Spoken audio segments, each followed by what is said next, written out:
So I am currently filming in my childhood bedroom, so things may look a little bit different, but it's fine.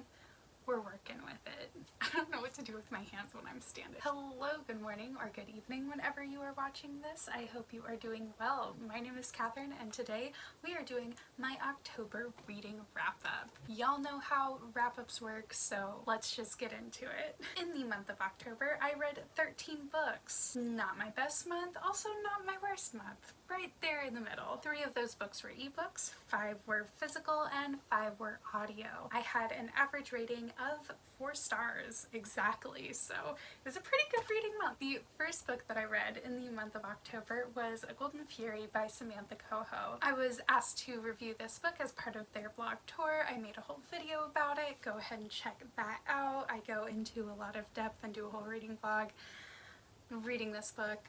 Basically, it is about a girl who wants to be an alchemist, just like her mother. In fact, she wants to be better than her mother. They are working on the Sorcerer's Stone, but the Sorcerer's Stone drives people to madness. It was a really interesting world with some really cool things about like alchemy, not just like magic, but alchemy, which was really cool. I enjoyed the like sort of magic system that it had, and of course the world building. I ended up giving it about 4 stars. I did want to see a lot more depth of the like side characters, and also like for a kind of like the women's empowerment book, there should have been more women involved. Just saying. The next book that I read was Get a Life, Chloe Brown by Talia Hibbert. This is about a woman named Chloe Brown who, after having a near-death experience, realizes that she has not been living her life to the fullest and needs to get a life. So she makes a list of things that she wants to do, a sort of like bucket list type deal, and she enlists the help of her very attractive landlord, Redford Morgan, what a guy, to help her complete all the items on her list. I gave this book 4 stars as well. It was really good. I loved the relationship between Chloe and Red. It was so cute, and seeing both of their development and also like both of them learning to trust each other was so much fun. I did hate that it relied on like a miscommunication trope towards the end that I just felt like was unnecessary and didn't really need that added in, but I guess you need drama to spice up a book. I don't know, I just want things to be happy. Overall, it was so good though. I absolutely loved it, and I just adore those characters. They are so good. Next, I read You Know I'm No Good by Jessie Ann Foley. I received this as an e-arc from NetGalley, so thank you so much. This follows Mia, who is like very self-destructive, is drinking, she's not doing well in school, overall just needs to get her life together, and she is sent to a boarding school for troubled teens. I gave this book 3.5 stars. Again, overall I did really enjoy reading this book. The first 25%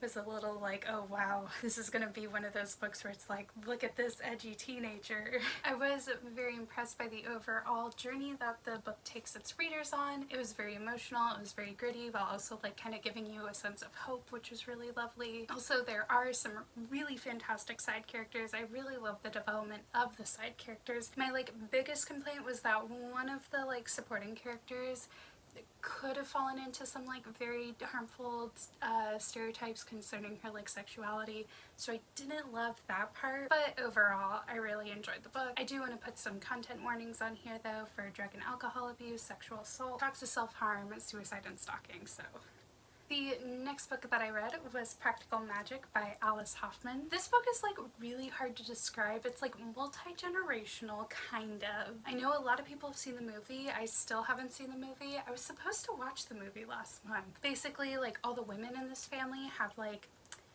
powers, kind of. They're like affected by magic. It's so hard to explain. I gave it 4 stars. The beginning was kind of slow. There was a lot of like, what is going on, and it took a long time to get into the actual like meat of the story. Once you were in it though, it was fascinating. The whole like magic system type deal of it was really cool. It was good. It was good? It was good. Yeah. I felt satisfied at the end. I enjoyed reading it. It was good. It was weird. It was good though. The next book that I read was The Story of How We Met by Ivy Oakes. This one I was asked by the author to read and review it, so thank you very much for providing me with a copy. be. This is a short novella that kind of like is a prequel to upcoming books set in the universe that she's creating. It's about a girl who comes back from vacation to find that her best friend is dating the like new boy in town, and then she finds that she has feelings for her best friend's new boyfriend. I ended up giving it 2 stars. It was cute. The writing style didn't really mesh with me though, so sorry. Next, I read More Happy Than Not by Adam Silvera. This book follows Aaron, who is dealing with the aftermath of his father committing suicide, and he himself has like suicidal tendencies. He does have like the support of his family and his friends and his girlfriend, and then he meets Thomas and he starts to develop feelings. I gave this book 3 stars. Here's the thing. I got the like special new anniversary edition of this book because I've been hearing so many people talk about it. I heard Angie Thomas talking and loving on it, so I was like, yeah, totally, I'll check this out. And it had a like alternate additional ending to the book. If it didn't have that additional ending, I would have given it like 2 stars. I wasn't a huge fan of the main character, Aaron. I was like really weirded out by the relationship he had with Thomas. It like started really well and then it became like a not so great version of Aristotle and Dante. Sorry, not sorry. And there was this like added sort of sci-fi element to it where there's this company that's erasing people's memory, like you can get painful memories erased. It was mentioned at the beginning and then you just completely forget about it until like halfway through the book when it becomes important again, which maybe that was the point, but it felt really weird to me. Next book that I read was Illuminae by Amie, Kauffman, and Kristoff. This one is maybe my new favorite of 2020. What a crazy incredible book. It is written in like a series of files putting together what happened on this particular spaceship. It specifically follows the characters of Katie and Ezra as they broke up in the morning and then in the afternoon their planet was evaded and they were like evacuated. Something happens on the spaceships that they escaped on. I can't really say too much because it will be too spoilery, but wow. Incredible book, 5 stars, 100%. First of all, I have never seen like a book written in this particular format and like actually be able to like connect to you emotionally and keep a like very thorough storyline. I also listened to it, like I read it while listening to audiobook, which I don't normally do.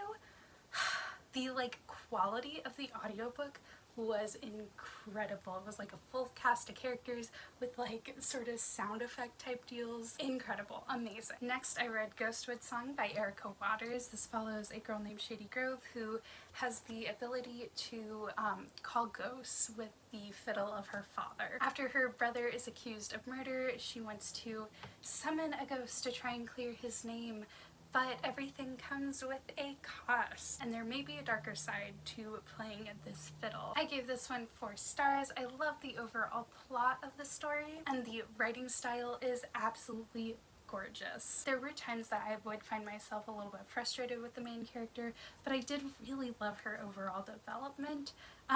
But there was also a love triangle that I did not love. Not a fan of love triangles, I'm sorry. Got the audiobook arc for Instant Karma by Marissa Meyer. I was very excited, so I got this from NetGalley. Thank you so much. Lots of arcs this month, which is pretty cool. This book follows Prudence, who is like a huge like overachiever, to the point where she doesn't really let anybody else do any work because she doubts that they will do as good a job as she does, especially her partner on her science project. What's his name? Quint. Good old Quint, who is notorious for showing up late and slacking off.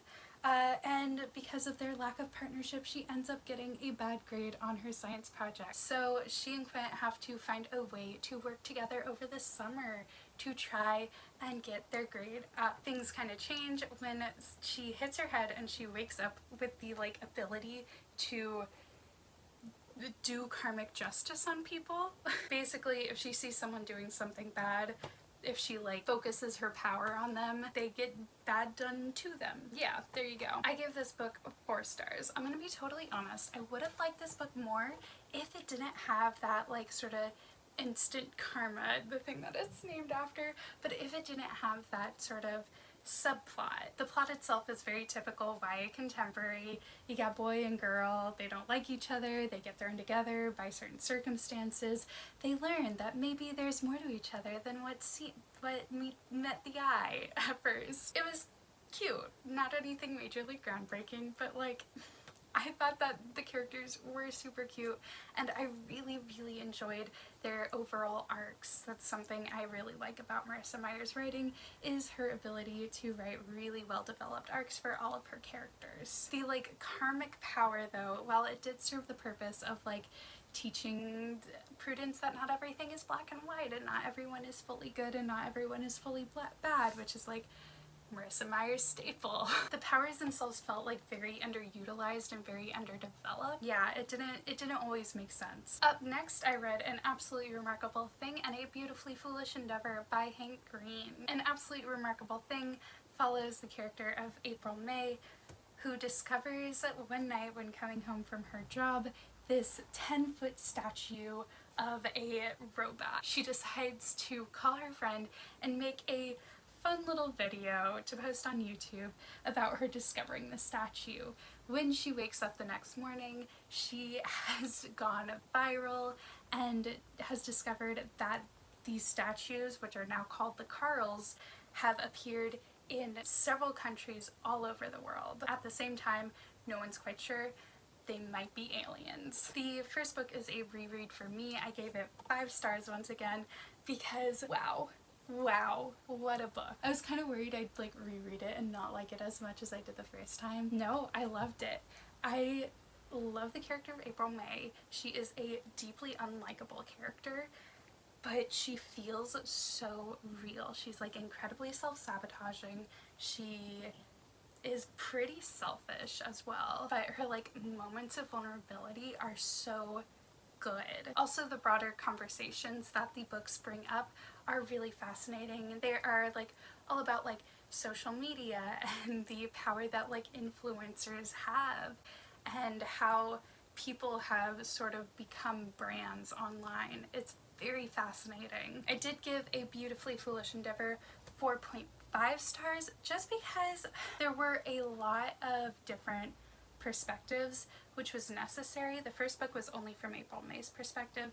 Second book was from several of her friends' perspectives, so it was a little confusing at times, but I still loved it. Up next, I read Legendborn by Tracy Deon, another absolutely incredibly fantastic book. Oh my god. This book follows Bree Matthews, whose mother has recently died in a car crash. She ends up going to a like early college program where she's like junior year of high school, but she's on a college campus taking college classes.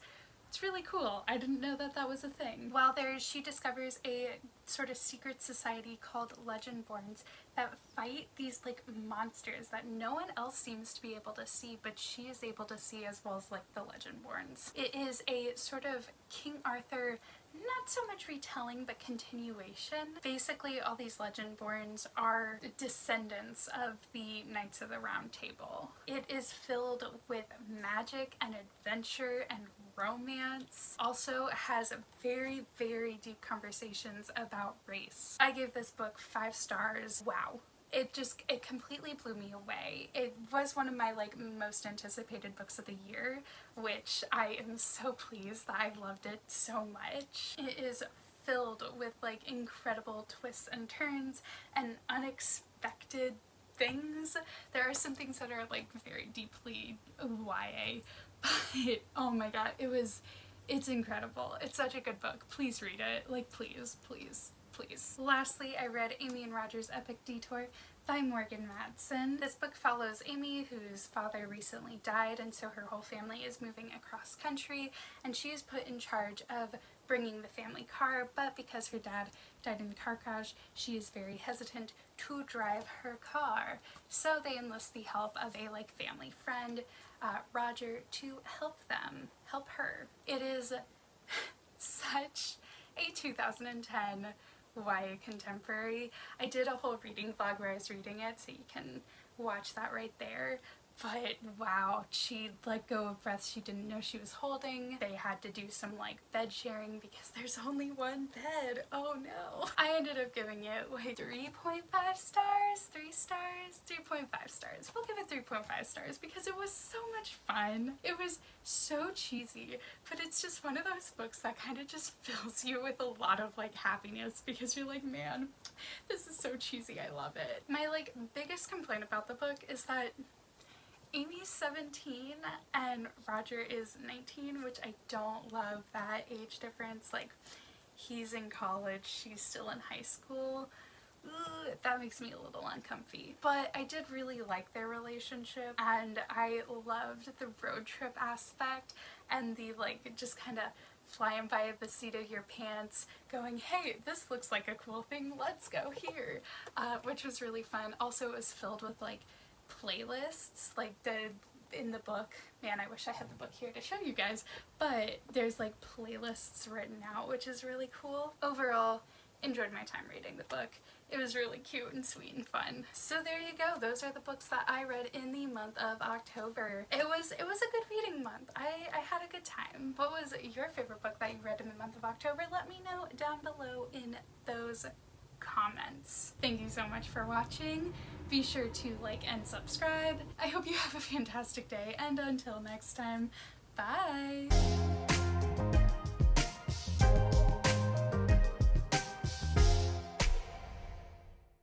My like, oh my god, there's a huge spider outside my window.